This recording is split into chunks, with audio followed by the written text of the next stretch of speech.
Hunt Sabs were sabbing Hunt. One of them took a video of on their phone. I think these horses are either being loaded or unloaded from the the horse carriers.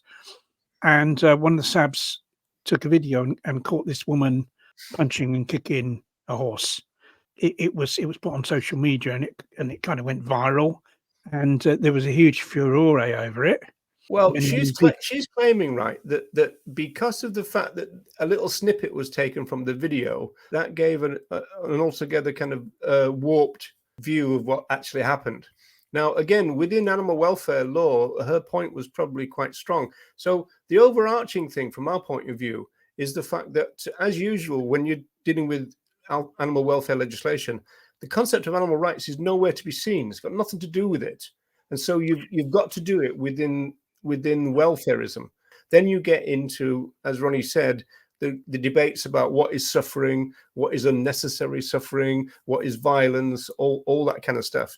And for me, this particular, well, let's just concentrate on the picture first, because I was intrigued by this, because throughout the trial and the subsequent press coverage, not all of it, but this particular one, which is the Daily Fail, I believe, she was talking about how she slapped the horse 4 times.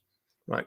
And the Sabs were saying that she punched the horse. So I think the truth is that there's a bit of both. So you can see her, if you look at the videos, you can see her slapping the horse. But then the last one was a kind of punch. So she's got a closed fist. So this is the last one. There was a kick as well, wasn't there? And then there's a kick to the chest as well. Which was before, right? So for me, this case raises all kind of interesting things, not least about the difference between animal welfare and animal rights, because it raises issues about the Britain being a nation of animal lovers, like some vegans like to say, or at least allude to, indicated by the fact that this woman got loads of death threats, right? So we can talk about that. But then there's this issue of how she got off the charge is the fact that she was saying that the horse needed to be disciplined for the greater good of the horse and also of humans. Yes. Right. Because this horse is the horse of this woman's child. So this is not actually a very big horse. He's quite small. I think he's 13 hands tall. Yeah. So he's more like a pony, really, I suppose, in their terms. I mean, we've both been sabbing, and the horses that they, the hunters, I mean, they're huge, aren't they? Well, this is the horse that she would ride would be a lot bigger than this horse. She's getting death threats for punching, kicking horse, which is an awful thing to do. But she was actually involved in hunting. Did she get death threats for being involved in hunting? And no death threats, presumably, for what's in her freezer. What's in her freezer? And how many people wrote the death threats while eating a ham sandwich at the same time? She's probably got leather jobbers on as well. And that's it. Yeah, there's a whole catalogue of rights violations going on here. And even riding on the backs of horses in the first place. Yeah. So like the whole thing is kind of totally wrong. The fact that the R.S.P.C.A. is misunderstood within the animal rights movement at the moment bewilders me, because the R.S.P.C.A., they're tied to having to bring a case within animal welfare law. And the keystone concept is unnecessary suffering. You're not allowed to cause unnecessary suffering. So first of all, that implies that some suffering is necessary. So what is that, right? And usually what they do is work that out by saying, well, what does the industry do normally, right? So I always give the example as if an R.S.P.C.A. takes a pig farm or a pig farmer to court and says this person caused unnecessary suffering, the first thing the judge says is, okay, well, what do pig farmers normally do? Oh, well, they pull their teeth out and they chop their tails off and all that. But that's all for the greater good and everything. So what they've basically got to do is work out if they've done anything worse or beyond what they normally do. And the reason that what they normally do is classified as necessary suffering is because of the property status of other animals. The law thinks that the property owner will act rationally in relation to their animal property. So therefore, if they pull their teeth out and chop their tails off, that's because they've got to. So that becomes necessary suffering, right? It's if the pig farmer did anything over and above that, which other pig farmers tend not to do. The RSPCA are actually really kind of restricted about what they can do because they're working within animal welfare law, and animal rights has got nothing to do with the RSPCA, because the law has got nothing to do with animal rights. Yes, that's absolutely right. And I think what I would say about this is that there are two things about the people that have got all het up about this. I mean, first of all, a lot of people have got all het up about this that aren't vegan. And so they're kind of getting het upness. Well, I would guess, Ronnie, that the majority of death threats were from non-vegans. That's what I'd say. Yeah, almost certainly. And so that's a hypocrisy to start with. You've got people that are kind of paying other people to slaughter animals, and yet they're complaining about a woman punching a horse. Are they really kind of in a position to complain about what she's doing when they're paying people to do something even worse than what she's doing? That's the first point. And secondly, I think a lot of vegans have got het up about this and getting involved with that. And what I feel is that it's a sort of waste of resources, it's a waste of time and a waste of energy, where that time and energy could be better spent actually, dealing with the root of the whole problem. And they wouldn't do it if they understood the difference between rights and welfare, though. Yeah, right? Because basically, the energy of vegans is far better spent in vegan education. To educate people to become totally opposed to all oppression and exploitation of other animals. I just want to have a look at this bit here, right? Deb says this, right, and this is really interesting because if we look at something that she does say, which is this. Now I'll have to take Deb's comment down so you can see it. The purpose was to briefly shock him. That's the horse, because interestingly, because again, we've got this difference between, the privileged species and the so-called food animals, and so therefore she talks about him in relation to his gender, whereas the journalists say it about him, right? And so the purpose is to briefly shock him. The horse is called, or been given the name, Bruce Almighty, to make him think that was not a good idea to run away from my human. And so Deb is completely right. It's about making them comply, but the construction of it is in their own interests. If a horse is hit for running away from a human, isn't that likely to make the horse want even more to run away? It's like people that not only that, he was being held with a rope anyway. Yes. Yeah. Yes. Yeah. So he couldn't run away. But she writes this. You see that bit of the paragraph before that. If Bruce becomes a dangerous pony, he cannot continue his idyllic life with us.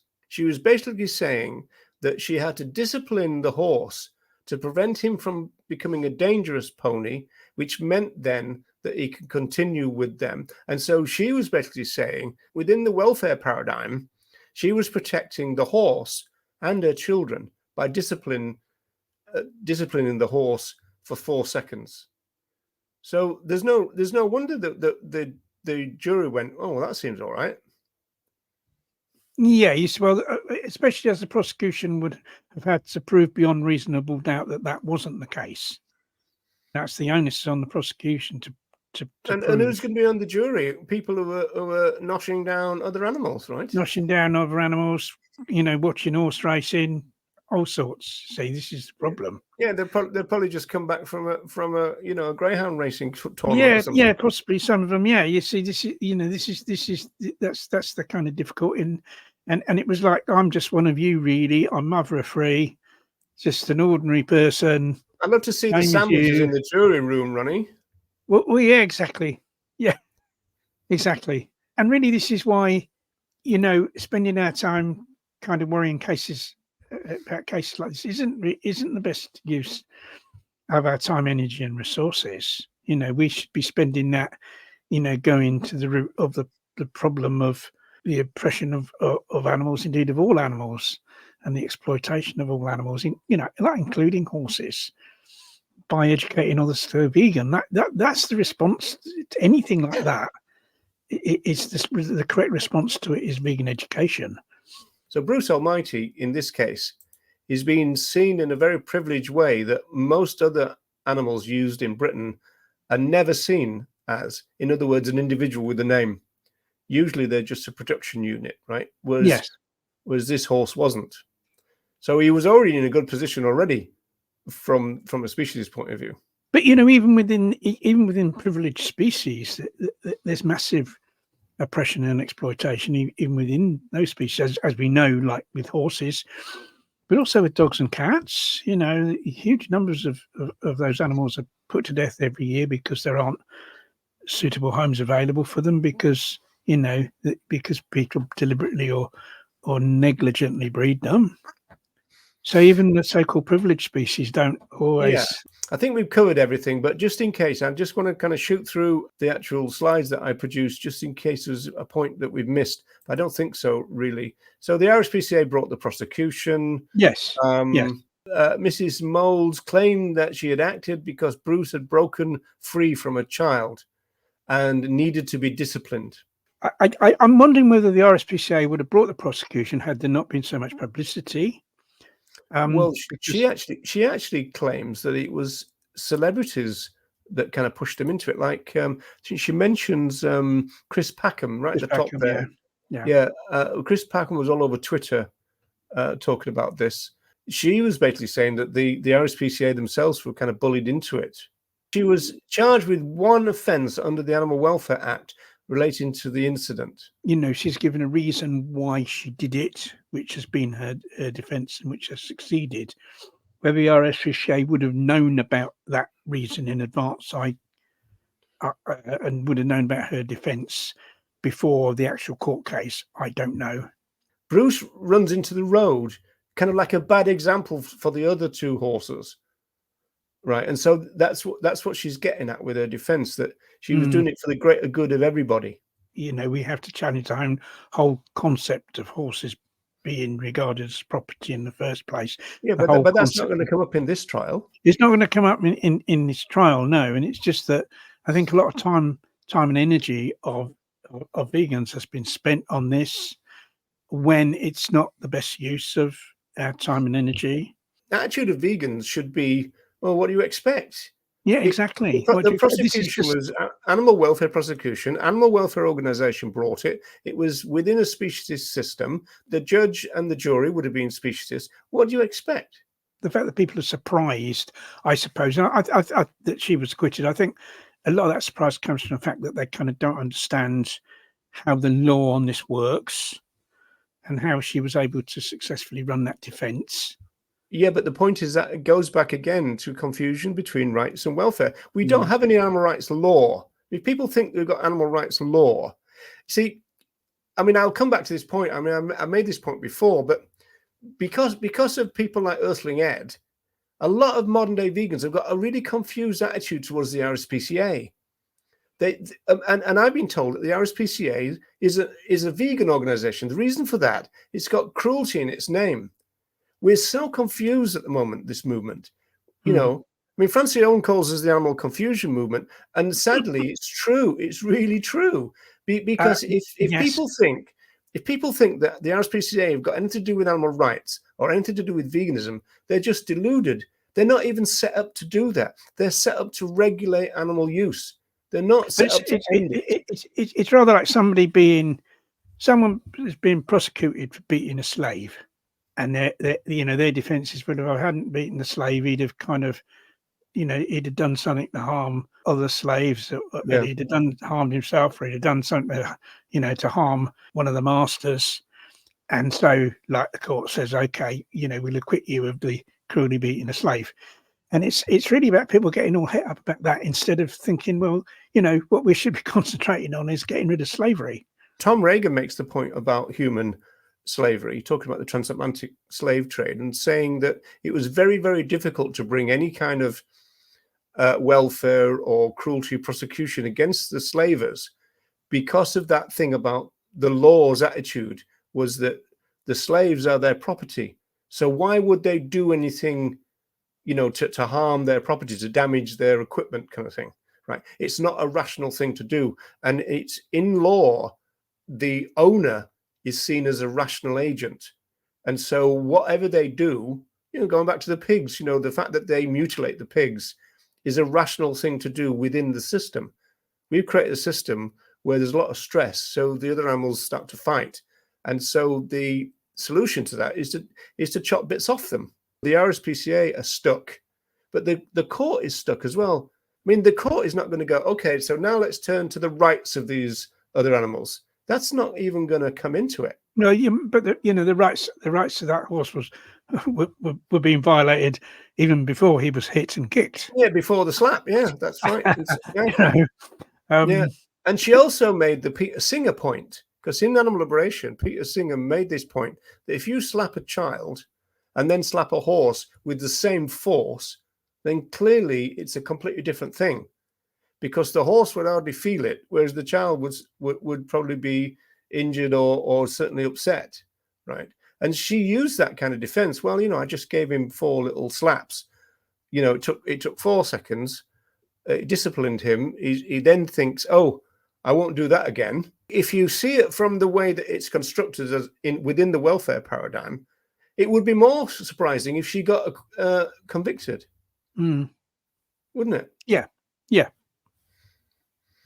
And then the last page is the one that we've just seen, I think. So I think we've covered everything. So Bruce became a dangerous pony. It was in his own interest to be slapped.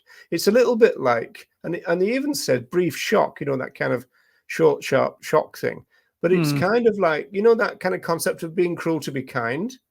This is what this is. Yes, I mean, that's basically her defense, wasn't it?